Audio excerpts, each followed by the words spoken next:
Catherine never interrupted. She listened to every word, every explanation, every reason that was placed before her. But when the final request crossed the table, her response came without the slightest hesitation. Meghan wanted one of Catherine's most treasured royal patronages placed in her hands. She believed the Princess of Wales should quietly step aside and allow the responsibility to change direction. Instead, Catherine calmly slid the proposal back and made one thing unmistakably clear.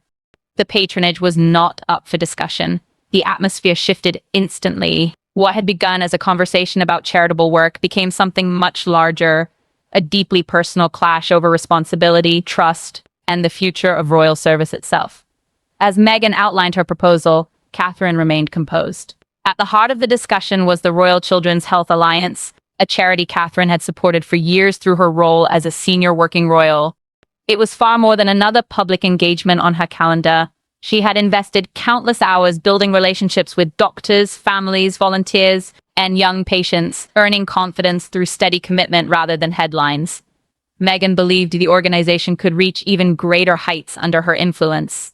She argued that her international recognition could attract new supporters, open doors across the world, and demonstrate that she still had meaningful contributions to make through charitable work. On the surface, it sounded like a practical suggestion, but beneath those carefully chosen words lay something much more emotional. For Meghan, the proposal represented an opportunity to reclaim a place she felt had gradually slipped away. She saw it as a chance to reconnect with public service and prove that her voice still carried weight. Catherine heard something entirely different. To her, years of quiet dedication were being treated as though they could simply be reassigned. The relationships she had nurtured, the confidence she had earned, and the promises she had made to vulnerable families could not be handed over like paperwork. Without raising her voice, Catherine closed the proposal, rested it on the table, and delivered her answer. The patronage would remain exactly where it was. Meghan waited, perhaps expecting further explanation or some sign that the decision might soften. None came. The silence that followed spoke louder than either woman could have imagined. There was another crucial detail hanging over the meeting. The request had never received approval from King Charles, Prince William, or the governing council responsible for overseeing the charity's long-term mission. Reports suggest Meghan had approached Catherine directly, hoping to secure her support before the wider royal structure had an opportunity to consider the idea. For Catherine, that raised difficult questions. A transfer of this kind risked blurring the distinction between an official working royal acting on behalf of the crown and a family member pursuing charitable work independently. It was not simply about one organization, it was about protecting the integrity of the role itself. She recognized that risk immediately. Meghan, meanwhile, felt something equally powerful. She experienced the refusal not merely as rejection of an idea, but as rejection of her place within the family she had once hoped to help shape. Neither woman argued. Neither voice rose above a calm tone. Yet by the time the meeting ended, something fundamental had changed between them. Still, the conversation itself was only the surface of a much deeper story. Long before this proposal reached Catherine's hands, private conversations, earlier expectations, and quiet royal moments had been laying the groundwork for this confrontation. To understand why Catherine's answer carried such extraordinary weight, it is necessary to look beyond that single meeting. For Catherine, the patronage symbolized years of patient service carried out away from cameras and headlines. For Meghan, it represented a possible path back toward the public role she believed she had lost. Both women arrived carrying old disappointments, unresolved emotions, and very different beliefs about what service to the public should look like. This disagreement had not appeared overnight. It had been building quietly, each misunderstanding adding another layer until neither woman viewed the situation through the same lens anymore. Over the years, Catherine had strengthened her relationship with the Royal Children's Health Alliance through private visits that rarely attracted widespread attention. She had sat beside anxious parents awaiting difficult news, listened to healthcare professionals facing enormous challenges, and championed programs designed to improve children's early development. The title mattered, but the people behind it mattered even more. Meghan saw the same charity through an entirely different perspective. After developing plans for her own international initiative focused on children, she believed an established royal connection could provide immediate credibility, greater access, and renewed confidence in the work she hoped to accomplish. From her point of view, she was not asking to erase Catherine's achievements. She believed she could build upon them. That single difference in perspective became the heart of the conflict. Catherine saw years of earned trust being treated as something transferable. To her, genuine loyalty was built slowly through commitment, not granted by signature or status. The disagreement became even more painful because the families and children the charity existed to support had become caught in a deeply personal dispute over identity, duty, and belonging. Meghan experienced the moment differently. She believed Catherine was responding less to the proposal itself and more to every controversy that had come before. What sounded like a firm professional decision to one woman felt deeply personal to the other. When the meeting finally came to an end, Catherine remained seated, her thoughts lingering long after the room had emptied.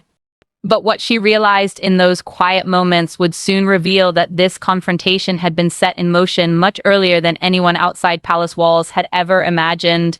Even after Meghan had gone, Catherine didn't move. Her hand rested gently on the folder containing the proposal as she stared at it in silence.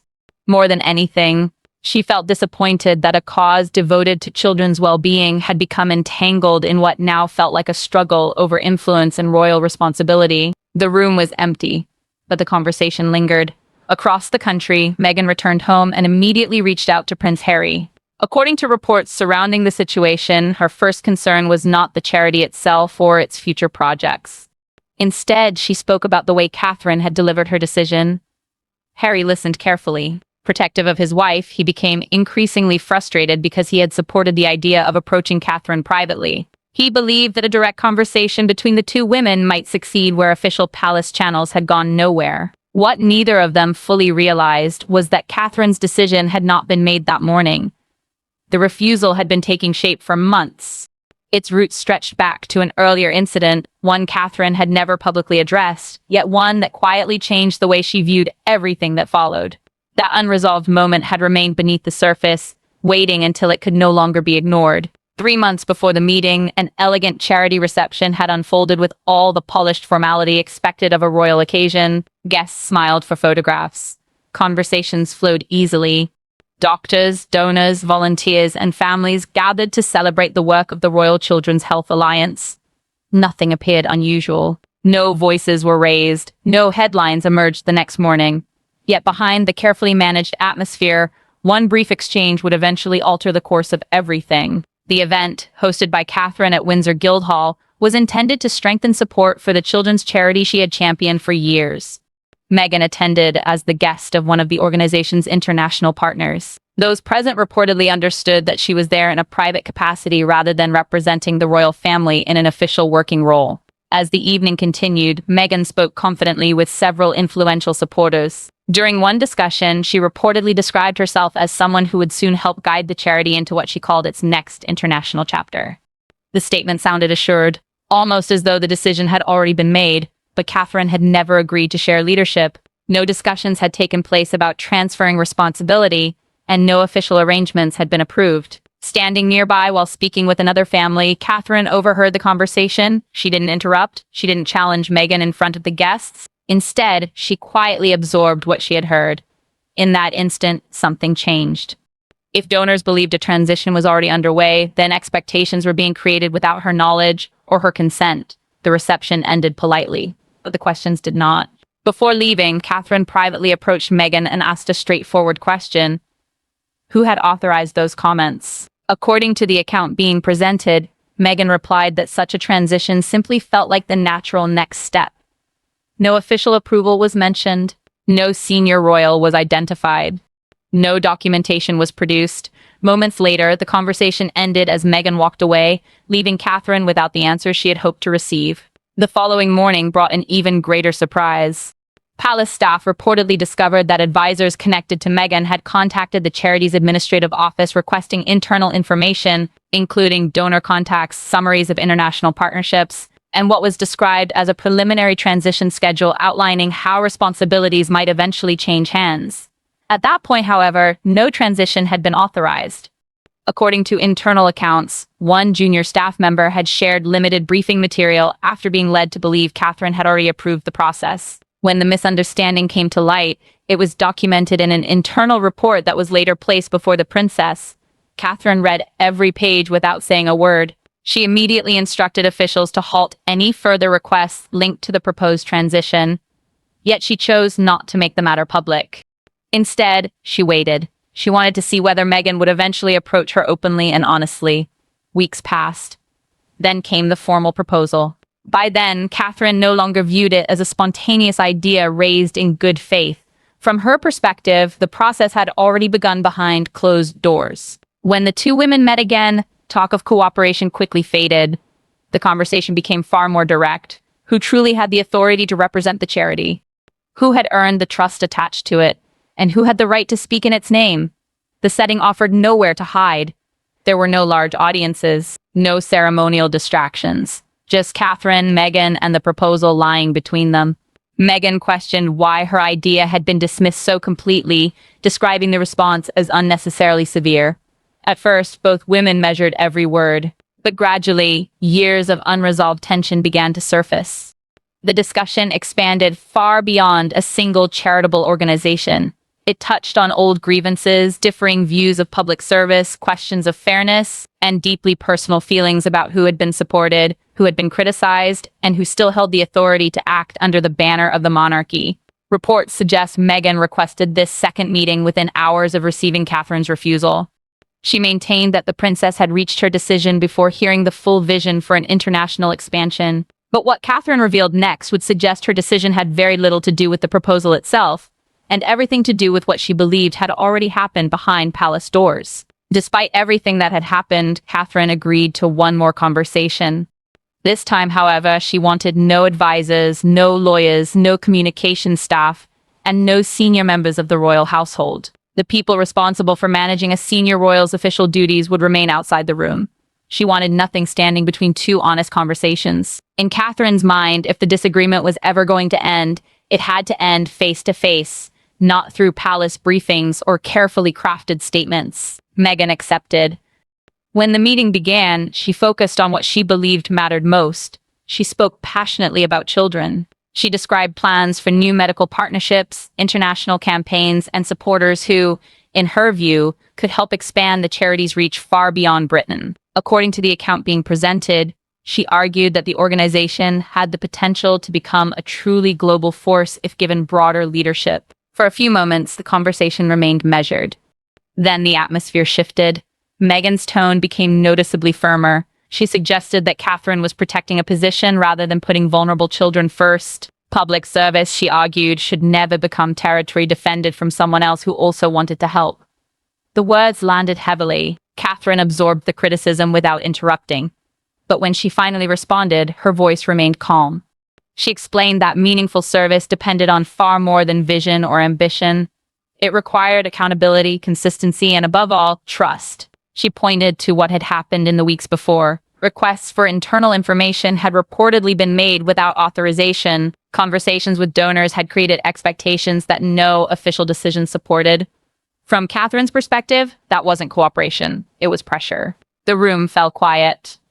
Then, according to the account, Meghan suddenly rose from her chair, pushing it back as she demanded an answer to a question that had clearly been weighing on her mind. Would Catherine have reacted the same way if another member of the royal family had made the exact same request? Catherine didn't stand. She didn't hesitate. Her reply was brief but unmistakable.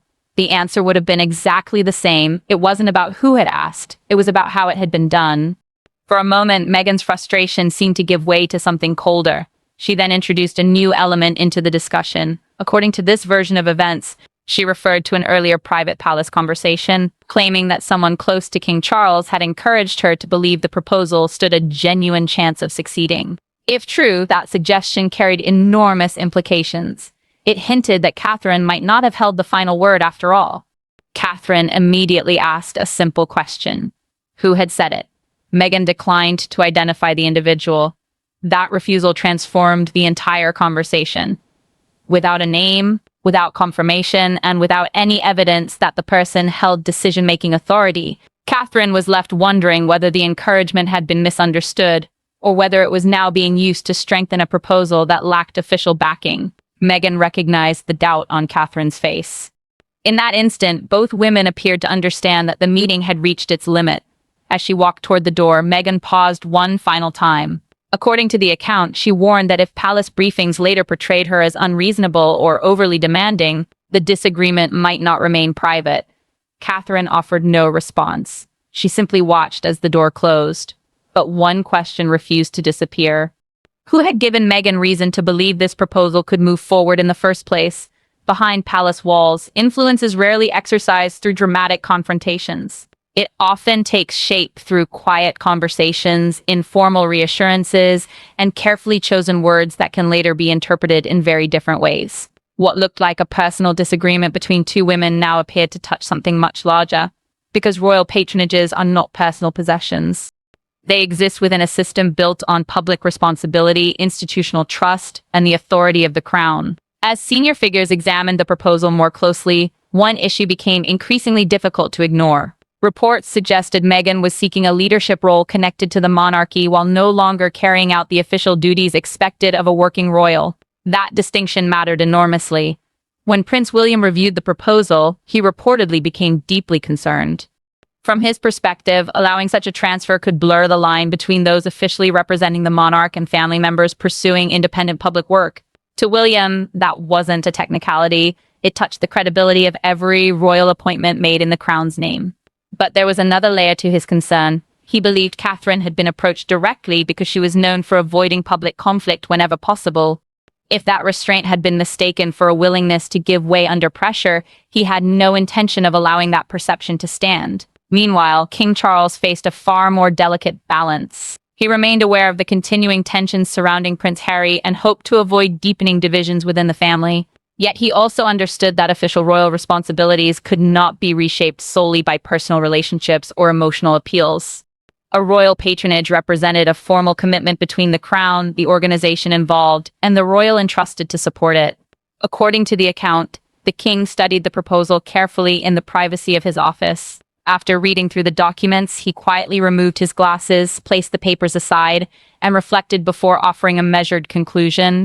A royal patronage, he reportedly indicated, could not become something used only when it served one side of a relationship. Following that, palace advisors began examining Meghan's claim that someone close to the king had privately encouraged the proposal. Their review reportedly led them to an earlier conversation with a long-serving courtier. The official had spoken positively about the possibility of future reconciliation and had suggested that charitable cooperation might one day become possible. However, according to those same accounts, no promise had been made regarding Catherine's patronage, nor did that courtier possess the authority to authorize such a transfer. Somewhere between a hopeful conversation and a formal proposal, the message appeared to have taken on an entirely different meaning. And that discovery was about to trigger an even more revealing chain of events, one that would leave palace officials asking who, if anyone, had allowed expectations to grow so dangerously out of control. The misunderstanding had grown into something much larger. What some had viewed as encouragement had gradually been treated as approval. What began as a hopeful possibility had, over time, come to be seen as permission. King Charles recognized how that confusion may have developed. But he also believed that allowing it to stand would create a dangerous precedent. According to the account, the king chose not to overturn Catherine's decision. Instead, he confirmed that the Royal Children's Health Alliance would remain under her leadership and instructed that any future discussions involving royal-affiliated organizations should not be conducted independently through Meghan's advisors. Prince William supported the decision without hesitation. For Catherine, it meant the pressure surrounding the patronage had finally eased. Yet the outcome brought no sense of celebration. Because once the king declined to intervene, the discussion was no longer about finding common ground. It became a final decision. And within the Sussex household, that decision reportedly felt like another door had quietly closed. When Prince Harry learned of the king's position, his reaction was immediate. According to the narrative, he viewed the outcome as proof that reconciliation still depended on conditions set by the institution he believed had repeatedly kept his family at a distance. For William, however, Harry's response reinforced a different conclusion. He believed the issue had never been solely about one charity. What started as a disagreement between Catherine and Meghan had now drawn in two brothers, palace advisors, and the monarch himself. The patronage remained exactly where it had always been, but the emotional cost was becoming impossible to ignore. Harry reportedly received the official decision during a brief call from a senior palace secretary. The message was straightforward. Catherine would continue overseeing the patronage, and if Meghan wished to collaborate in the future, it would need to happen through an entirely separate charitable arrangement, not one operating under the authority of the crown. Separate leadership. separate identity. No suggestion that Meghan represented the monarchy in an official capacity. Meghan was beside Harry as the call came to an end. She had reportedly hoped the king might propose some form of shared responsibility or compromise. Instead, every avenue she believed remained open had now been firmly closed. Her disappointment was evident. Harry's frustration surfaced even faster. According to this account, he contacted Prince William almost immediately. He accused his brother of hiding personal feelings behind official procedures and using royal protocol to prevent Meghan from returning to public royal life. In Harry's eyes, what should have been a discussion about charitable work had become a test she was never intended to pass.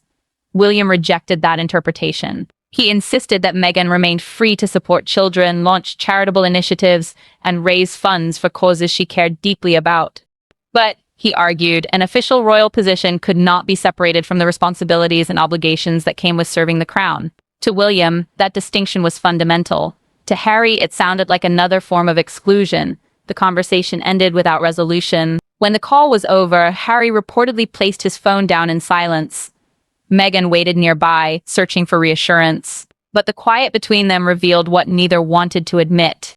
The decision appeared final. Soon afterward, according to the account, Meghan's communications team prepared a public statement. It reportedly described her proposal as a sincere effort to cooperate, while suggesting that the palace had rejected an opportunity for unity. If released, the statement would have exposed private discussions and placed Catherine under intense public scrutiny. Then came another unexpected development. Harry is said to have stopped the statement just moments before it was due to be published.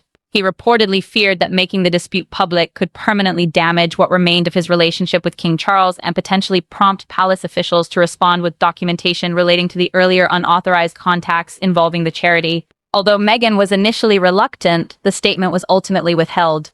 Behind palace walls, Catherine later learned through a confidential briefing that the public response had come remarkably close to being released. Her first emotion was relief. The second was concern. She realized just how narrowly the charity, and the families it existed to support, had avoided becoming the latest battleground in an already painful family dispute. Yet despite everything that had happened, Catherine did not allow anger to guide her next decision.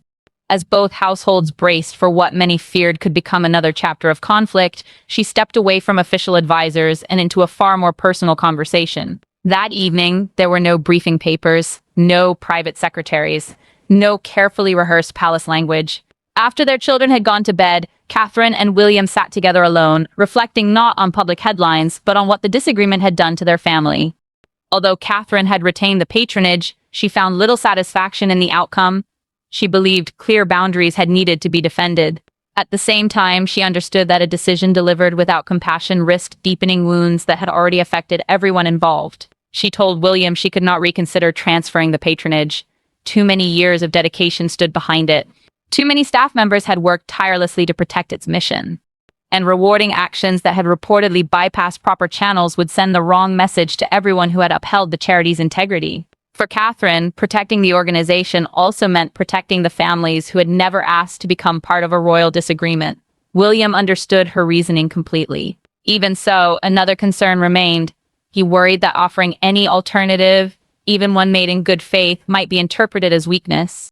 From his perspective, previous boundaries had already been tested before official approval had ever been granted. He feared that another concession could simply invite another attempt. Catherine listened carefully. She understood why William felt that way. But then she quietly admitted something that caught even him by surprise. And in that deeply personal confession lay the beginning of the most unexpected chapter yet to unfold. Then Catherine said something William had not expected to hear. She quietly acknowledged that Meghan's desire to return to meaningful public service was not, in itself, something to condemn. According to the account, Catherine believed there was nothing wrong with wanting purpose, influence, or the opportunity to make a positive difference. She understood why Meghan wanted to prove that her voice still carried value. Rejecting the proposal, she felt, did not require denying those feelings. The room fell silent. Catherine reached across and gently took William's hand. She told him she wanted to protect the charity she had spent years building, but she did not want that protection to come at the cost of publicly humiliating Meghan. William studied her expression for a long moment. He had seen how deeply the dispute had affected her. He also believed that kindness should never erase accountability. After a thoughtful pause, he admitted there was an important distinction between defending a boundary and seeking to punish someone. That conversation led Catherine toward an unexpected idea. Rather than reopening the question of the existing patronage, she suggested the possibility of an entirely separate international children's initiative. It would not operate under a royal title. It would receive no formal palace oversight. It would not inherit the alliance's leadership, donor network, or official position within the monarchy. Instead, it would stand on its own, independent, distinct, built from the ground up, yet there was still room for limited cooperation. According to the proposal, the Royal Children's Health Alliance could share publicly available research, educational resources, and guidance on child development where appropriate, while maintaining complete separation in leadership, branding, funding, and governance. Catherine would not surrender responsibility for the patronage she had spent years nurturing, but neither would she stand in the way of worthwhile work simply because personal relationships had become strained. William listened as the proposal took shape. Eventually, he agreed to present the idea personally to Harry. He intended to make one point absolutely clear. This was not a reversal of Catherine's earlier decision. It was not an apology. It was an attempt to create a carefully defined path toward future cooperation without compromising the responsibilities attached to royal service. For the first time in days, Catherine felt something close to relief. She had protected the patronage.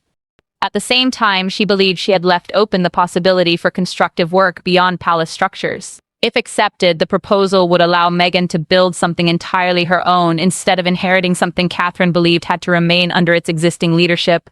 But before either household had the opportunity to respond privately, events moved beyond their control. By the following morning, whispers inside palace walls had become front-page news. The private disagreement had exploded into a national story. Television commentators, newspaper columnists, and royal observers all offered competing interpretations. Some argued Catherine had defended the integrity of royal duty. Others believed Meghan had been denied an opportunity to contribute meaningfully to children's causes. The charity itself became a symbol of much larger divisions that had long surrounded the royal family.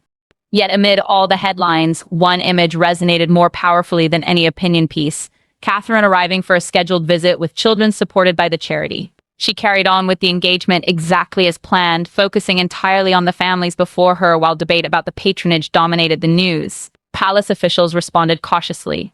Their public statement confirmed only one essential fact. Catherine remained the official patron of the Royal Children's Health Alliance, and no transfer of that role had ever been authorized. The wording was measured.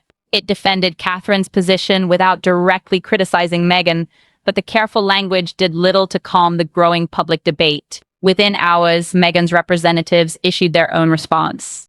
According to the statement, she had proposed what they described as a sincere charitable partnership, respected the final decision, and intended to continue pursuing independent philanthropic projects. Reports suggest Meghan strongly objected to suggestions that she had attempted to take something belonging to Catherine. From her perspective, the original intention had been cooperation, not replacement. As public opinion became increasingly divided, Catherine found little comfort in the support she received. Many praised her for protecting royal tradition. Others accused the institution of missing another opportunity for reconciliation. Watching the discussion unfold, Catherine reportedly felt saddened that work centered on vulnerable children had become overshadowed by a debate about two members of the royal family. That, more than any criticism directed at her personally, weighed heavily on her mind. The divide soon became visible beyond newspaper pages. One London newspaper published a striking front page featuring photographs of both women beneath a headline centered on Catherine's refusal. Later that same day, crowds gathered outside Kensington Palace. Some applauded the princess for standing firm. Others argued Meghan deserved a fair opportunity to contribute and questioned whether the monarchy had once again closed ranks around its own. Despite the attention, Catherine continued with her schedule. During a visit to a children's therapy center, a young girl presented her with a handmade card thanking her for supporting families like hers. For a brief moment, Catherine lowered her gaze. She collected herself before smiling warmly and continuing her conversations with the children. It was a quiet moment, but for many watching, it revealed the emotional weight hidden behind weeks of headlines and speculation. Then, just when public opinion appeared firmly divided, another unexpected report emerged. According to a documented palace briefing cited by a national broadcaster, Catherine had not simply rejected cooperation. She had also proposed an alternative, a separate, non-royal children's initiative that could allow future collaboration while preserving the independence of both projects. Almost overnight, the narrative began to shift. The refusal no longer appeared to some observers as a door being slammed shut. Instead, an entirely new question began circulating inside royal circles.